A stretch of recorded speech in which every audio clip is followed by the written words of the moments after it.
The Handmaid's Tale by Margaret Atwood was written in 1985. It's been used by many rights movements since then and is used as a symbol of female empowerment. Margaret Atwood herself is a powerful advocate for women's rights and pushes changes in her literature.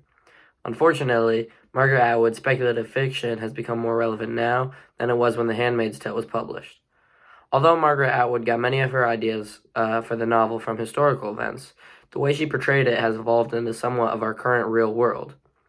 Iran's revolution is eerily similar to the novel from 1985, and the Me Too movement is especially similar to the ideas protested and presented in the novel. Black Lives Matter is a movement to bring power to the justice and freedom of black people globally. It was formed by 3 black women in 2013, and the movement became popular globally after the death of George Floyd at the hands of Minneapolis police. The underlying racism shown in The Handmaid's Tale is the same issue that the Black Lives Matter movement works so hard to fight against. The novel fails to embrace the black influence and power which should be apparent in the given plot. The show pushes black involvement as opposed to the novel, however still struggles to truly embrace black power. The show features black actors such as Luke, Moira, and the daughter of Offred, which are all casted by black actors. As Bruce Miller, the producer for Hulu's Handmaid's Tale, said in an interview with Time, "What's the difference between making a TV show about racists and making a racist TV show where you don't hire any actors of color?"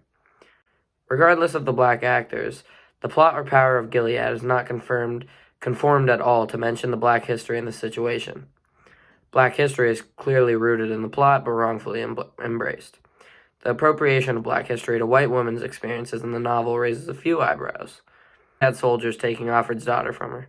This is a clear reference to black slaves having their children taken from them before being enslaved. The fact that Offred's daughter is black in the show makes this connection much more powerful, although it's left to the viewer to make the connection.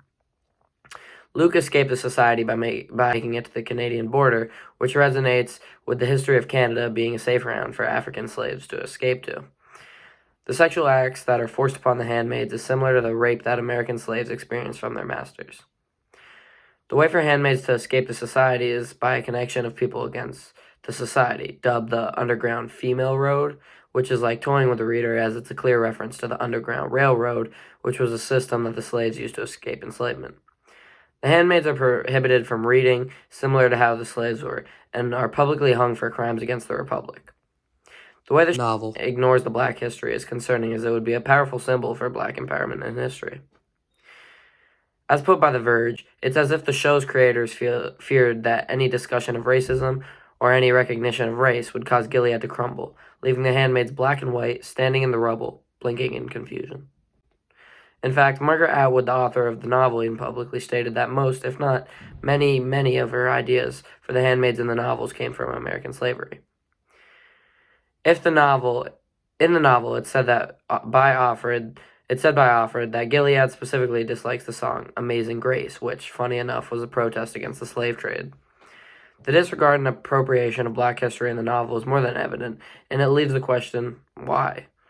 As such a powerful advocate for human rights, why would Atwood purposefully appropriate the history of black Americans? The only mention to black involvement in the novel was a scarce mention to a group dubbed the Children of Ham. This mention occurred when Offred was allowed to watch TV while waiting for the commander. She heard on the news, "Resettlement of the Children of Ham is continuing on schedule," said the reassuring pink face back on the screen. 3,000 have arrived this week in National Homeland 1, with another 2,000 in transit. How are they transporting that many people at once? Lord knows what they're supposed to do once they get there. Farm is the theory. The regime is clearly more than sexist, with a pattern of racism shown through their disapproval of black involvement in the society. Atwood doesn't completely ignore black involvement in her novel, however, as she includes a quote in the historical notes that explains the construction of the society.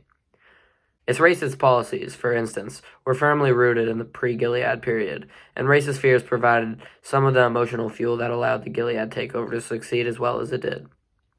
The historical notes in the novel allow for a clear explanation to many unanswered questions in the novel, and this portion shows that the Republic used political support, especially racist policies, to gain support for this society.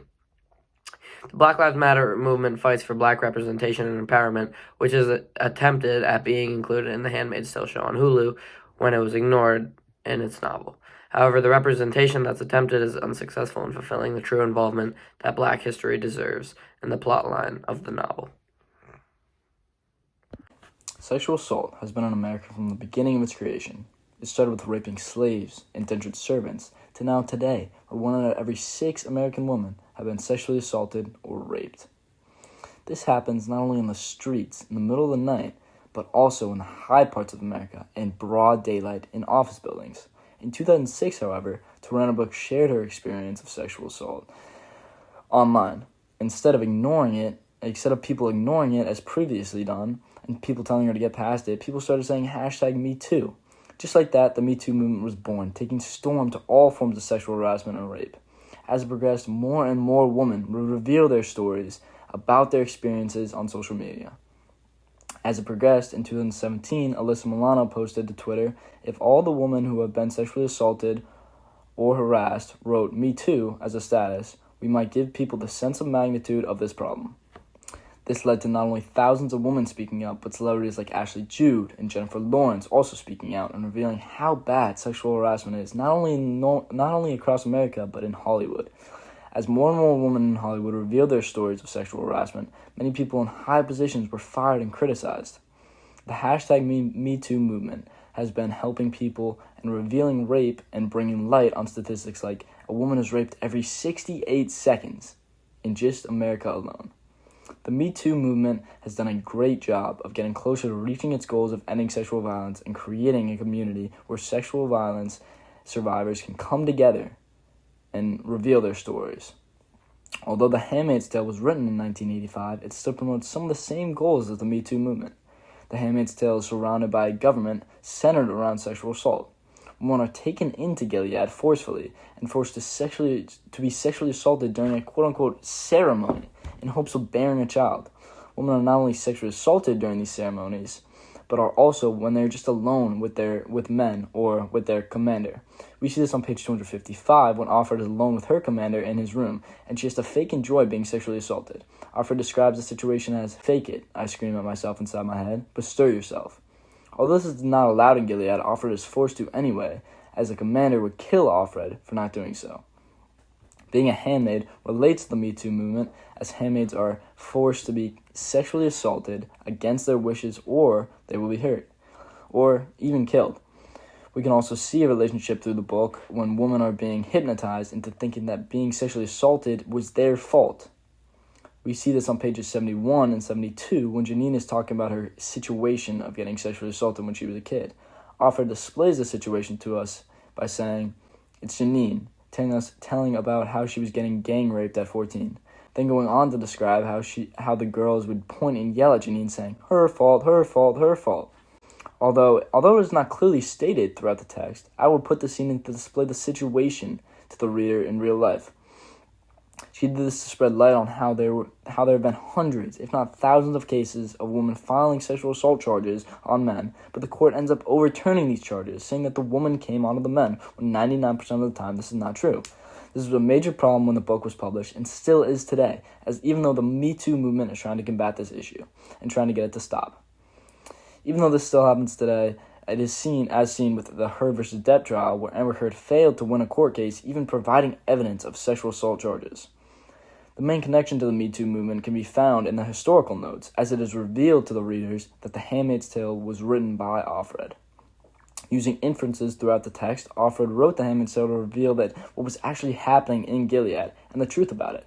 This is much like the Me Too movement, as many women have written their own truth about men on social media. Although Offred wrote the book for many different reasons, it is clear to see she wrote the book to testify about the sexual violence she had been taking in Gilead. Although The Handmaid's Tale was written far ahead of the Me Too movement and far ahead of its time, the same goals and ideals are shown through trying to end sexual violence altogether and having women reveal their stories of sexual violence to the world.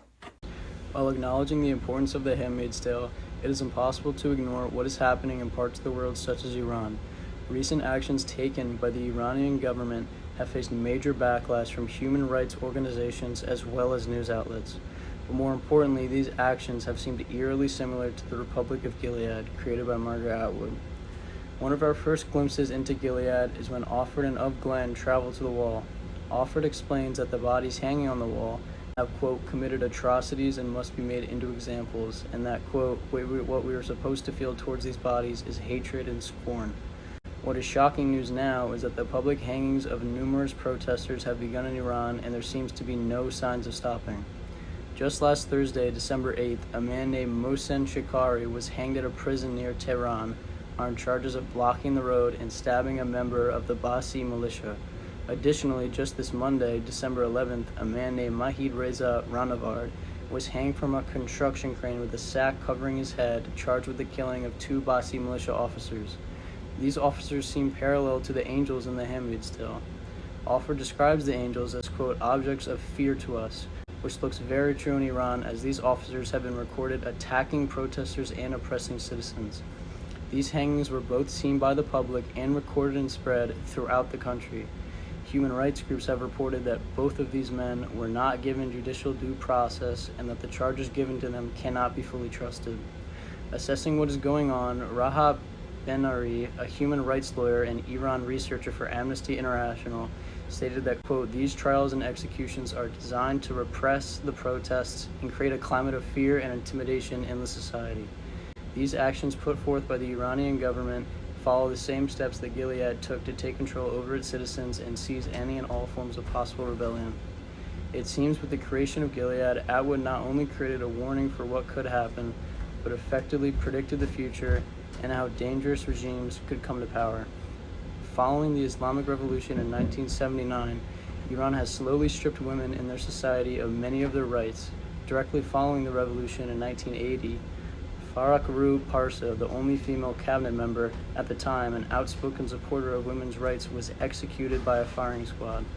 Since then, this government has instituted mandatory veiling and public dress codes, and women have continued to be abused and discriminated against if acting or speaking against the Iranian government. These events all almost directly correlate with the steps Gilead took to come to power and display a terrifying example of what Atwood thought could happen. Seeing what is happening in Iran, though, it is hard to not examine what is happening here in America. With recent movements such as the Black Lives Matter movement, #MeToo movement, and the latest rollback of reproductive rights, we must assess where our government is really heading and try to combat discrimination here as well as the rest of the world.